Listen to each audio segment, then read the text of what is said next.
welcome back to Next Stage Podcast, everybody. We got Anthony Gach joining us today. He was in the process of going through a recording, ending up a recording, I believe, just doing some of the finishing touches. But he's joining us from his apartment here, and we're gonna see what's up with Anthony. So, dude, what's going on? You're finishing up a recording at this point. Is this the story I'm hearing? This is the story you're hearing. We are finishing up what is going to be the second release of my band, which is Anthony Gach and Harmonic Aggression. It's the first full album that we're doing. We got 13 songs tracked. And for the past year and a half, we've been recording it. In, I would say, April, we kind of shut it down for a little bit, up until September. The studio reopened, and I've been just, busting and trying to get it done and hustling and everything. And we're finally past the recording part. Now we're just mixing and editing, and hopefully by early 2021. Nice, man. So what's the what studio have you been going to do this project? It's Woodside Productions. It's in Peekskill, New York. It's leased from the Space Master Disc, which is a company, I guess, from the 70s and 80s in New York City that has kind of moved up here. And he mostly does the mastering. So he had this big, beautiful recording studio. And my boy kind of just snuck in there and leases the space.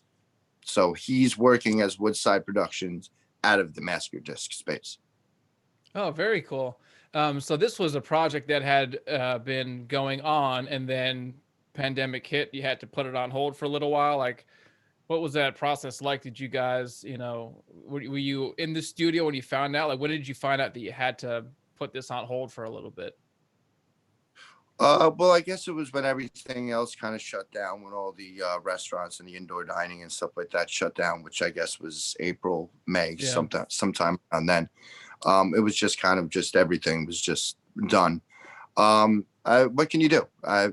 We couldn't go in the building because it's in a commercial building. So all the studios and such shut down. And so I stayed home and I wrote, another album worth of material. Oh yeah. Any stuff that like wasn't going to be on this current recording that you added to it because of that time you had? Actually, yes. Yeah. I did. And, which just, created a bigger headache because now I had a deadline and I didn't want to miss that deadline. I still wanted to roll with that same deadline, even though we had time off. But now I wanted to add another song or two as well. So, but we did it. We managed it. Yeah, I mean, I guess you can see in that regard how you hear about, bands recording in the studio, how a session, an album session might drag on months, a year, 2 years. If someone's got new ideas they want to bring in, I can see how that gets, extended that way. Yeah. I'm also in the mindset now, like you mentioned, 2 years, and it's been almost a year and a half, 2 years. With this particular record, I'm not in the business of really cutting any corners anymore. I know I want, of course I want to put out a product and immediately get the feedback, get maybe some money, from it. But something always seems rushed, every time it always seems rushed. And I did it the right way. I got the right musicians. I got the right studio. I paid, however much it cost, and I did it right this time. So and there's a nice feeling about that. Yeah, and you said this is the second album. This the first full length album. It'll be our second release. We released an EP in 2016, and then we released a single a year later. But this will be the first full album with the songs. Okay, and you mentioned about doing it right this time. Were there things that you were like disappointed with how you did the earlier releases that you see if I spent a little more time to do it right as you are now? Like, were there things you learned from those earlier ones? I would say no, that I didn't learn anything because I kind of knew where I was cutting the corners. I knew instead of like waiting around for people's schedules and getting the horn section all in at the same time, I just said, all right, you can do it. You come in one day, the next horn will come in and do it another day. And things get a little kind of sloppy when it's individual. We recorded in basement. We didn't worry about edges and room mics and stuff like that. We just kind of mic'd it up and said, let's go. So maybe not learn anything, but I know like to get the product out there quickly might not be the best goal to have in the future if I did learn anything. Yeah, do you it's kind of making a commentary, I think, in general on like the state of music where there is this kind of rush to market feel because everything's so accessible. A lot of people have the tools themselves, or it's much easier than in the old days of you had to get into these ironclad fortresses to record on tape. Now that we can do things so much quicker, do you think that forces people, as you said, to cut those corners and think, I just got to get it out because I know I can? And Uh, I think I think the impatience of the audience has to force people to put it out quicker. mm, I don't think people want to wait around for another 14 song record. And the artwork is nobody cares about the artwork anymore. The credits, like I remember looking at the credits and being like, oh, it's that horn section. They played for Billy Joel too, and they played for James Taylor, and blah blah blah blah blah. I don't think people are really interested in that. So I think it's the impatience of the audience, and I don't necessarily blame people for that. I think there's a new song out almost every day. It's not yeah. Tuesday, go to the record store and or Thursday, whatever the day was back in the day. It was a set day. All new music came out on a Tuesday, and you went to go get it. Now it's every day. There's new music out. So I want more music. Yeah, I guess it does kind of change that, as you said, that demand of the consumer because you can get things so easily, so accessible that the idea of waiting for something is just not even, in the social consciousness. But I do think that there is a value in what you're doing of taking the time to do something right. I don't know if I'm accurate on this, but I would imagine that would stand out against the stuff that's kind of cheaply made, rushed out, I hope. Only time will tell. Um, it's if it feels right to me, that's kind of I'm at the point in my musical career, if you want to call it a career, where I'm finally I'm just not interested in necessarily what other people think. I gotta make me happy. For years and years, I've done the cover thing. I've paid my dues. I've done the jams, the open mics, and I've always tried to make everybody else happy. Play Happy Birthday a million times when you go play live. Corporate events, wedding events. So, taking the time to do it was really just my own choice. I just had to do it for myself. Was there like a particular like time or incident that made you feel that I need to make a change in how I approach music, or was it like a gradual thing? Like, was there a moment you're like, forget about that other side, I got to do it for me? Um,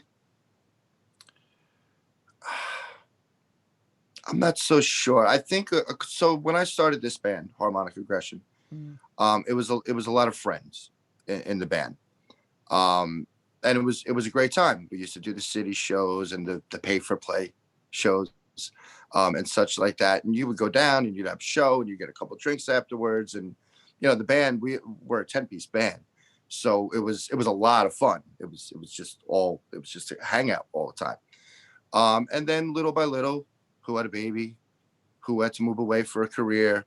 And as the friends started to go away, I had to start to look for professionals to kind of fill the void, to do it real quick. I got these gigs. I need an ace.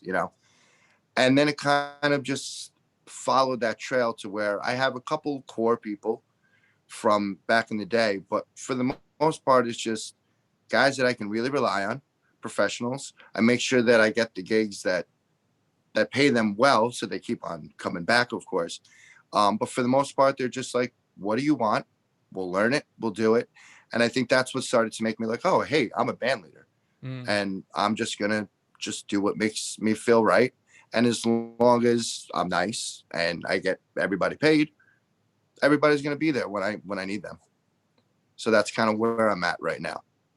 Yeah. So how long have you been doing this for? Just to back up a little bit, you're talking about the band that was a 9-piece band, you said, or 10-piece band that down in the city Uh, and stuff. How long have you been? Were you? Sorry. How long ago were you doing that? Was that your first band? Did you have other things before that? Like, what's your little timeline here? so every band I've always been in has always been a Mm. larger than normal band.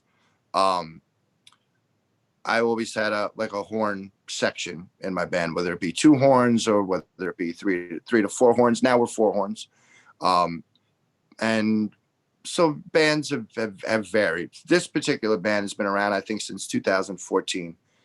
When I had a couple of years off prior to that, where I was trying to do the job thing, and I got into a relationship, and the music just kind of took a back seat. But then when I got fired and the relationship ended, I was like, well, what's my backup plan now? Well, I guess I'm going to go back into music. And that's when I started reaching out to, like I said, friends that had maybe played in high school or something like that. And that's when that all got together. But I've been playing for a long, long time, since school band and then onwards. So you started out by playing in school bands, or were you like, did you pick up instruments on your own? Like, what did you start out playing? Trumpet. Yeah. Trumpet was my first instrument. It's still my love today. It was my school homework when I was in school. I didn't really fall in love with it until after college, because it was always part of a curriculum. You had to practice, and so I felt like it was just another responsibility to do. And then as college picked up and I got to be involved in different types of music and then develop my own branch from that, I was like, wow, I think I really love this instrument. So that's when I started to really concentrate on the trumpet. I want to be a horn band. I want to be a trumpet frontman. And that's, you don't see that all the time. No, like what was your inspiration to want to do that? Like, did you see anybody that was a horn player and a frontman? You're like, I want to do that thing. Or you're just like, I love the horn. I want to sing too. Louis Prima. Yeah. Yeah. Okay. Before when I was in high school, I had dreams of going to Vegas and being a Vegas guy. Like that's what I wanted to do. I wanted to be a Louis Prima, kind of player and do a little zoot-up-a-dap-a-dooba-dap and then play a little trumpet. And dreams get, they change. Yeah. But I would say my first, like, I want to do that would be like Louis Prima, like to be a show band. Now, how were you exposed to him? Were you listening to his records? Did you see like a video somewhere? Like, what made you choose that? And how old were you? Was this like before you picked up the trumpet at all? I was young. I was definitely young. I can't remember if I was already playing trumpet. I started trumpet in third grade, so I can't remember if I had already played trumpet. But Louis Prima is just kind of ingrained in the culture as being an Italian American. He was always around. Yeah. Where I first heard him, I don't remember. Okay. But until later on in high school, when I was like, oh, that's Louis Prima, that guy dancing and playing trumpet. Oh, I know who that is. Okay, so it was just kind of in the air around you, and you just were exposed to it, and like, oh, that's something I could do. What attracted you to like wanting to do that? Was it like this seems like a lot of fun, or like was it because it was the cultural thing? Like, what made you want to emulate that person? Um, I think it was lack of interest in anything else. Yeah. I did the sports thing. I went to class. I was a good boy when I was young, but I just never really wanted to do anything else. And it wasn't strictly limited to trumpet. I had picked up guitar at, by middle school and, I wrote songs at the time, I just, it was the only thing that I kind of was good at and thought I could see myself pursuing later on. So from a young age, you were kind of learning different instruments, just the music world spoke to you. That was the thing that resonated well, I'm assuming. And then, when did you first start with performing? You probably did some school related recitals or performances, but was there any time that you were like decide to branch out on your own and like, I'm going to do a gig, or was it with bands first? It was always with bands, and not my own bands. I think in middle school we had a 3-piece rock band that I played drums in actually, and we played a couple 8th grade graduation parties. High school, my rock band, we played charity events and such.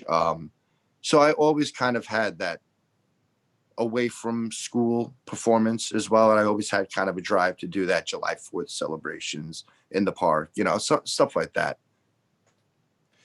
And in those other bands, like were you? Well, you said you played drums as well, but were you primarily in other ones like as a horn player, or would you be a singer, guitar player? Were you kind of mixing around your different instruments? I was kind of mixing. Nobody was really interested when I was younger in having a trumpet player in the band.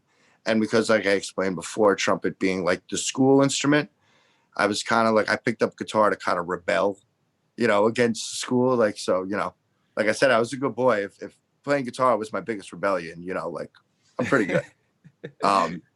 So like being in a rock band was my rebellion to like playing classical and jazz all day long in high school. Well, I mean, I guess it's supposed to be rebel music. That was its inception, so that makes perfect sense. Who inspired you in terms of playing rock music? Was there any bands or particular groups you were into at the time? I was a huge Metallica fan. I don't know if they inspired me to play, because I had picked up guitar beforehand, and I don't remember exactly why I necessarily wanted to play guitar. But Metallica became a band that I would listen to all the time. And you don't hear any of that influence in any of my music. And I'm so far from that particular sound. I'll still listen to their records now. But yeah, that was the band. That was my band for the longest time. Yeah, it's funny you mentioned that because sometimes people ask me like, "Oh, what are your influences?" And I say Nat King Cole and Slayer. It's like, going that spectrum. Well, because I love to listen to all types of music. That's an easy way to get that point across. But you're right. Sometimes you really can like something, but it's not necessarily like what you're playing. Like, is that what you mean? Like, you would listen to their records, but you weren't necessarily trying to be in a metal band. No, when I was younger, I think we tried to be as hard as we could. Yeah. But I mean, once I graduated high school, I was done with that personality, and now there's no influence of it. But yeah, but I do still love them. I do still love metal. Yeah, it's like you might be surprised though in some ways there could be like weird little things in the way you arrange that could be, traced back. I wonder. Um, but after you got out of that stuff, was that when you were putting together the band that, was eventually playing in New York City and stuff, or was that a little later on? That was quite a bit later on. Wow. After high school was college. I actually got in a band with some friends of yours, John Chapman. I was in a band with him. So Oh, this is right. going back 2002, 2003 ish time. And we were playing in a while. At that time, I had finished up with Purchase. That band didn't, we had our fun, and it was all good things come to an end at some point. Whatever happened. Um, and then that's when I went down to Philly actually for a little bit, try to become a freelance jazz player for about a year and a half. That didn't work out too well. What And was then that after like? that, Was that like a real competitive thing to try to break into? yeah, I never had the discipline for jazz. I love jazz, but it's a completely different discipline. If you're not practicing every day to completely master your instrument, don't even try. Hmm. It was a tough scene. It was a really tough scene, and there's some monster players in every East Coast city. Boston, New York, Philly. But Philly was brutal. There's some good players there. Like, what made you want to go down to Philly and do that? Was it kind of a whim, or did you know anybody else who had done something like that? Like, that seems like a pretty big jump into that world. Well, I was going to school down in like by Allentown. That's where I went to college originally. Um, and I had moved back down there, even though I wasn't going to school anymore. And we kind of tried to form something, and it didn't really work out. So that's when I was like, all right, I'm down here. Might as well just take the next step. What's the next step? And I was like, let me go to Philly and see what I can do. And jazz was kind of what I could do as a horn player without having a band, Mm. because I thought I would never be able to just start up another band and get into a new scene. I wasn't at that point. I didn't want to do it. I just wanted to be me. So I thought jazz was the way to kind of just solo in the door. Right. And you just found out that that was very trying world to try to break into, just It difficult was. scenes. If I would have taken a year and just done the practice thing and then, took another shot at it, I don't think I would have failed a second time. I Hmm. know what I had to do. But I wasn't disciplined. I was into the writing. I didn't want to learn everything at all 12 keys. Let's just be Yeah. frank. I didn't want to practice. So you were writing at that point too, like you had your own songs. Like when did you start developing your own tunes? Because it seems like if you're now in the process of recording your album with the band, the whole being a side jazz musician probably wasn't your real passion anyway, right? Correct. Yeah. So I've always wrote, I've always written some stuff. Couple, ADAT recordings are leaking around somewhere. A couple of Tascam 4-track recordings are somewhere around here. But I would say I didn't really start writing until probably like 2000 when I graduated high school.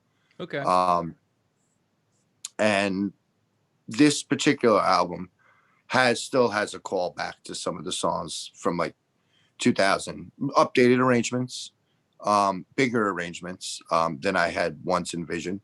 But I would say I have songs going all the way back to 2000 probably on this album. Oh wow. So you've been cataloging all your material. Do you like? Is it all written down, or were you making recordings along the way? I have some demos, but it's all written down. Yeah. It's all in manuscript. It's all in lead sheets, and then I have Matt's a little dark over there. Otherwise, I'd show you. But I got all my binders lined up. So I got my scores, and then I got my horn trombone book, my sax book, and everything. So yeah, it's all in manuscript. Wow. So you legitimately written down. This is not just like, oh, here's some words, here's the chords, and that No, you write it's music. legitimate. Yeah, yeah, it's written down musically. Wow. So when you go into recording, are you handing the musicians those sheets and say play this? Yep, Whoa. So yep. they all know how to sight read. The horn players are extremely good at sight reading. The drummer is a drummer. Yeah, I love Yeah. him, but he's a drummer. So you don't need music. Bass player and guitarist, you know how they work. Sometimes by ear. If you give them a couple letter names and chords, they can kind of futz through it. But I do have the charts for them if they want to read exactly, every single note. I give a little leeway for people to kind of like, play with it a little bit. But if they can't come up with something, just read the chart. Yeah. Wow, man. So you were very prepared for this recording process. You've been like, schooling away at it all these years and building the songs up. That's very impressive. I haven't talked to Oh, too thank many you. people who have it all like written out in that way. The music part is so well organized. It's the Yeah. promotion and the talking about it. That's the stuff that gets in the way. Yeah. It's kind of a weird thing to like be the, creative type and being inspired and wanting to create music and write music and then have to think like a business person, like the other side of it. Like, is that conflicting for you? It's my downfall. I Yeah. don't know where to start. Um, I think my downfall is I think I try to do too much, thinking that if I do a lot, eventually something is going to fit, something is going to work out, and that's not always the case. Um, I'll do interviews, I'll do podcasts, I'll write to this magazine, and I'm kind of at the point where I don't necessarily want to pay for publicity anymore. Mm. Um, I feel like if you're contacting me, hopefully you feel this way, that you contacted me based on my merit, and not because you just need a body or something like that. I just can't pay for publicity to get Spotify plays. But I don't know how to start a fan base from like a completely organic standpoint. It's not easy. No, man, that's like the hardest nut to crack. If anyone figures it out, please tell us. I mean, really, that's like, the piece everyone's looking for, and I guess it is, a mystery because um we don't always think those ways. when you're writing your music, you're probably approaching it from, what do you want to say to people, like what do you try to go for when you're writing your music? Is it like you have a message or a thing you want to get out, or you just come up with a song and a melody and you put things to it? Like, Um, so lyrics are completely secondary to me.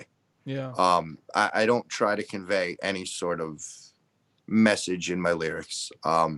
I've gotten compliments on my lyrics in the past, and it always surprises me because I'm not necessarily thinking of a particular subject. But I try to be poetic. I use a lot of alliteration and stuff like that. So it may not have an organized meaning, but at least it kind of follows some sort of, literary flowering, I guess. yeah, Um, so where I try to get my message across is my melodies and most importantly my counter melodies.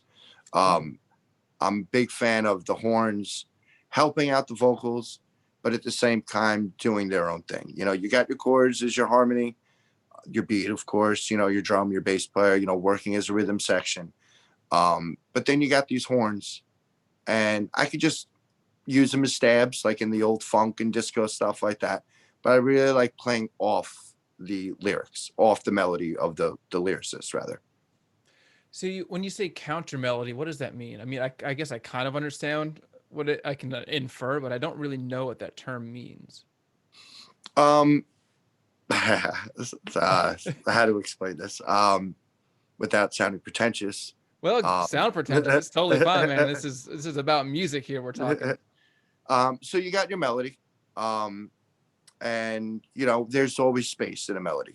Maybe you start, on the end of two, or on two exactly, and it ends, let's say, on four, and you got a whole bar of just some strumming or some vamping or whatever until the next line comes in.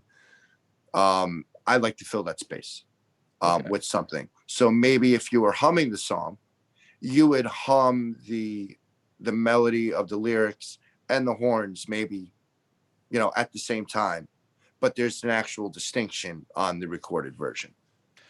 Okay. So you mean that like there's something that's like the main vocal line of the song, and when there's a break, the horns will be coming in doing something else to fill that in. So it's Yeah, not just like the basic hook you would think that's constantly going. correct, correct. Ah, okay. In its simplest form, I use the horns for other things as well, but yes, but yeah. So you see it like that's an opportunity to bring in another musical element when some people might just leave like a break of predictable, you just gotta go through the changes. You're gonna bring something else in there. That's what I try to portray. Yeah, I Yeah. always try to sneak instruments in and out. I don't write a lot of, or at least on record, I haven't found a way to build up energy like in a jam kind of setting. So I try to replicate that energy by adding and taking away instruments. So a Mm. chorus will sound bigger, not because all of a sudden the guitarist decided to strum harder, but because all of a sudden I brought in some horns, or I brought in some synth or some strings or whatever. Yeah, what's as you brought up like the energy and jamming thing. What's your take on like jamming and stuff? Because I kind of have mixed feelings about it. Like sometimes a band can do it and do it well, but sometimes they fall back on it too much. Where I'm like, okay, I've heard everyone's solo, and you do have to do it every single song. Where do you fall on that? When this band started, all we did was jam. Yeah. To where our vocalist was like, "Hey guys, come on! Like, I want to be a part of this band too." Um, you said something about soloing, and Yeah. I think there is a difference between a band that plays their melody, plays their verse, their chorus, the hook, and then everybody takes a turn soloing, and then there's jamming. Nobody could solo at all, but that band could just play off each other for maybe 10 minutes. I appreciate that more than someone just shredding for 10 minutes. Although, who doesn't like a nice guitar solo? But I appreciate jamming when the band just really gets into themselves, and nobody really stands above. I think Dave Matthews Band does that very, very well. And I know they've been around forever and it's old hat, and some people are sick of them. I'm Um, not. But yeah, as a band, they play together very, very well. And everybody kind of shines, but nobody shines at the same time. I'm okay with that. Every song, though, like you said, I think it does get old. Over the years, I've written more to try to stay under 4 minutes. Mm. Um, but I've written 7 minute, 8 minute songs where everybody gets a solo and and stuff like that. But I think in order to get any sort of mainstream publicity, whatever mainstream means to whoever, um, you got to cut back on the jamming and the soloing in general. Yeah, well, I only brought it up because it seemed like you were kind of explaining in your music you like to use arrangement as a way to build energy as opposed to just let's just rock it out, guys. Like it sounded like you were saying as opposed to doing that an opportunity to bring another a different arrangement in, and it just made me think about like, oh, that's an interesting way to deal with the jam aesthetic of like just keeping on the same vamp. Maybe that's the difference between like vamping and jamming. Like vamping is like staying on the same thing. Jamming is Hmm. like you know maybe there's different parts that are going on, but it's not just the same song. I don't know. I see what you mean. I don't know. I think I lost my train of thought. Yeah, I just meant it seemed like you're more interested in the arrangement aspect. You I said that am you'd like to arrange something that's more interesting in that time than to just like you know build the energy by sheer force. right. I exactly. I write my charts like a classical composer might write his. Like this is where we're gonna get louder. We're not gonna get louder by mistake. We're not gonna jam into it. This is where it's gonna happen, and this is where we're gonna come out of that. And so forth. Yeah. So my stuff is very arranged and very precise. When we're live, that kind of does all go out the window in some regards. Mm. You gotta have fun during live shows. So you do have to make room to kind of jam and let the energy flow. And I don't play with anybody that's not an amazing soloist. So I know if the jamming isn't getting felt, I can just point to somebody and they can just go off, and then we'll just all adjust to them. Right. So you got a kind of set of musicians that you can rely on when you're working with them. Yeah. Yeah. Over the years, I'm not really sure how it's happened. But like I said, everybody was friends and everybody kind of just, drifted off as responsibilities got in the way and stuff. I don't know how it happened, but the cats that I know now that I continue to call are just great. I completely trust them. That's great, man. So you can have your vision get executed probably pretty much the way you want. I know I was going to ask, is there a moment or have you experienced when you have the musicians gathered, and maybe it would have been earlier on when you're meeting some of these people, where you had one of your pieces and everyone kind of like got it, they clicked on it, and you felt like, oh, this is coming across the way I thought it would. Like, did you feel that, or were they all just right away like, we know what to do, we're perfect from the get-go? Um, Kind of perfect from the get go. I was suspicious of that as you went on. I'm Look, like, yeah, these I, guys are probably always good. I I put the charts in front of them, and with minimal work, they just go like, I got it. They're constantly asking me questions about style. The one Mm. thing that I do always forget to put on my charts is, what style it's in, or is it swung or blah blah blah blah blah. And they'll constantly ask me like, hey, what's the style? You want it to sound like boot up or doo doo? Like they'll ask me for nuanced stuff. They never just generally be like, how does that go? It's Mm. always a very nuanced question. So like they're just great. And then over time, when we'll throw our covers in, I just don't even bother writing charts for them anymore. They know what to do. They know how the songs go. Yeah. So as far as when you got into this recording process, were you all getting together and like jamming for a while, like going, or not jamming, but rehearsing the tunes and getting everything ready to go, or was it pretty much like, all right, let's get into the studio as soon as we can with this stuff? We haven't rehearsed in about 6 years. Whoa. We just play live. Yeah. It's turned into just we'll show up, we'll be there for you, Gatch. Just give us our fair share and tell us what to do. And I don't want to say these like everybody has their own projects outside of this project. This is like, so they're not robots and they're not like awaiting like, what do you do, Sir Gad? Like, don't get that impression. But we never rehearse. I book a show. I say this is where it's at. They say yes or they say no. And I put the charts from them and they play. And I've been lucky enough that the same people, say yes and no. So when I started recording it, it was I did a lot of stuff on my computer, with the click track and everything like that. And I would give it to the drummer and he started it, and then we would take the drums on my track away. And then we would put the bass player on, take the bass part out, put the guitar on. I'm playing some guitars. Sometimes I hired a guitarist, and then we just we deconstructed my demo and constructed a real song, if that makes sense.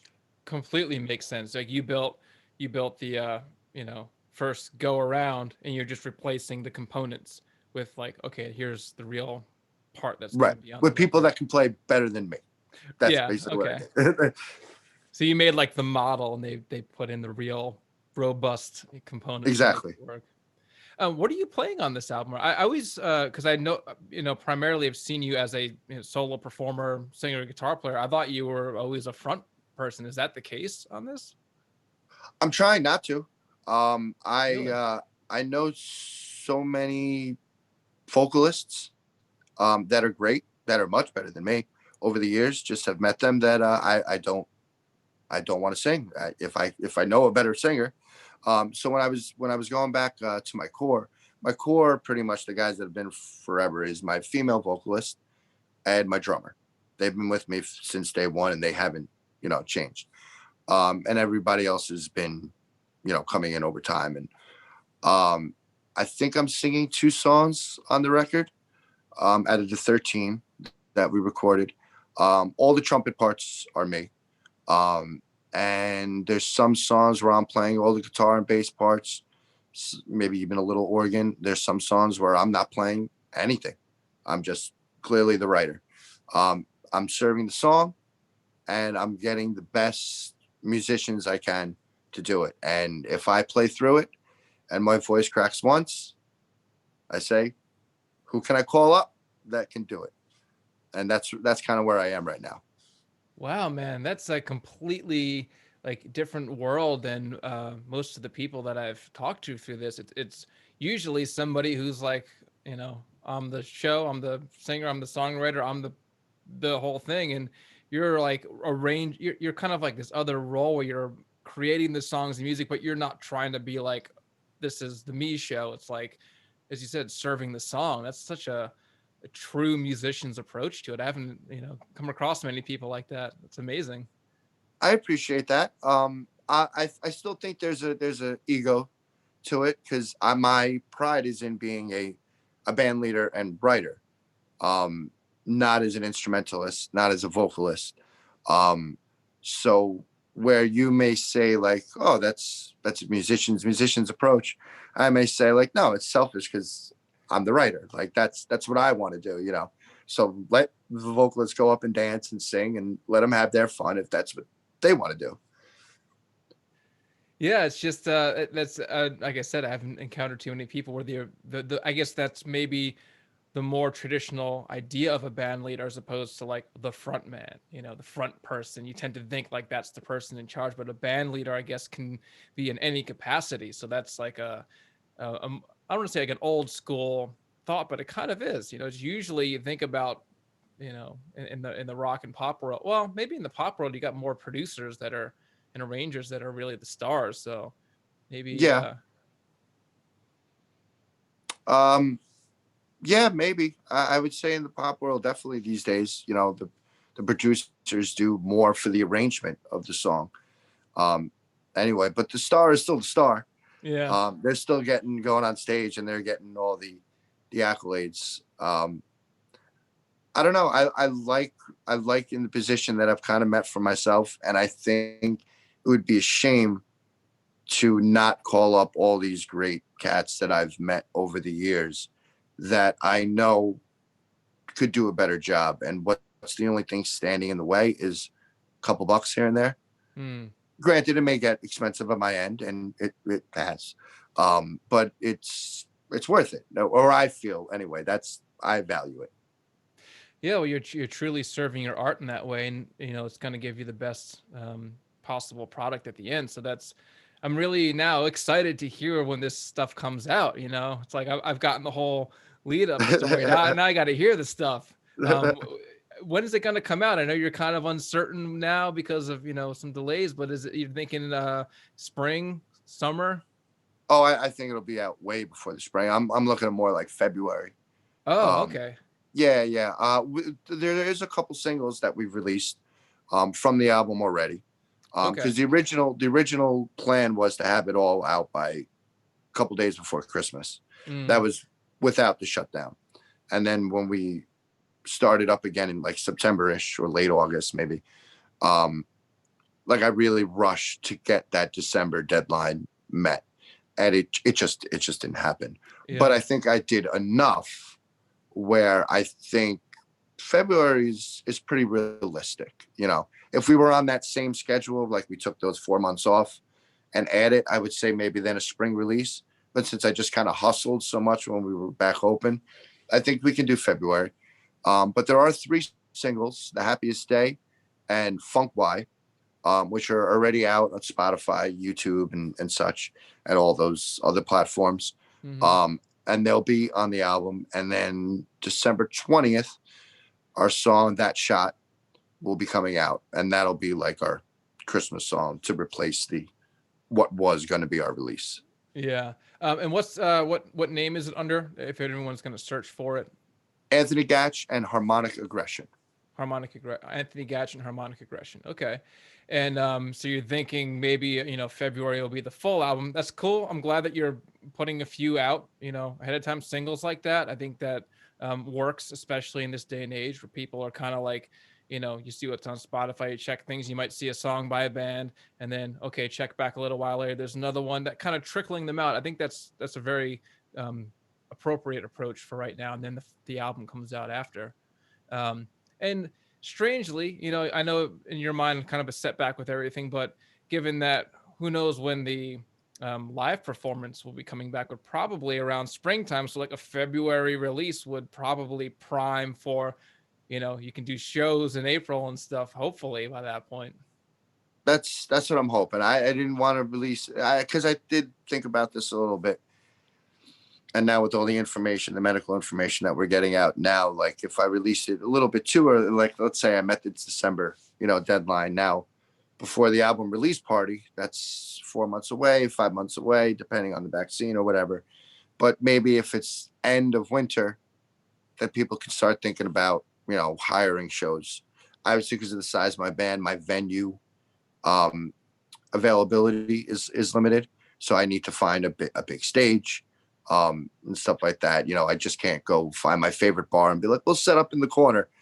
We have, and it's not comfortable at all. Yeah. Uh, Well, man, I really I'm looking forward to this, hearing the full release, and hopefully by that point, like you said, you're not that far out from the release to being able to do a true, record release show with all that, and that we're in better shape as a whole economy and society and all that. That would be great. Um, but yeah, I mean, I really appreciate you coming on and talking to us and filling us in on what's going on. Learned a lot, about your whole backstory Thanks and for having me, man. process, and very impressive, that I didn't, again, I've met you a few times but didn't know the mile deep story behind that.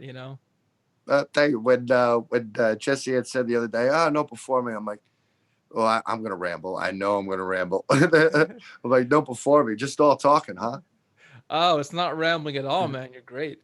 And definitely want to follow back up, like maybe when around the time the album comes out, we can do a little, check in and maybe get you back on again, or, get Oh, some that'd of be the great. band or whatever, or at least check in with what you're doing. I'd love to see how it all pans out. Appreciate that. Yeah, Appreciate well, that. I appreciate you, man. Thank you so much. And sharing in this way is great, for people to hear the backstory of how you get to where you are. And, not many people know when you see a musician playing what goes behind it, the work that goes into it all. Yes, a lot. Just a lot. Yeah. Awesome, man. Well, again, thank you so much. I appreciate you coming on, and we'll talk to you again soon. Thank you, man. I appreciate it. All right, everybody. Thanks for tuning in and listening. We love y'all. Talk to you soon. Bye.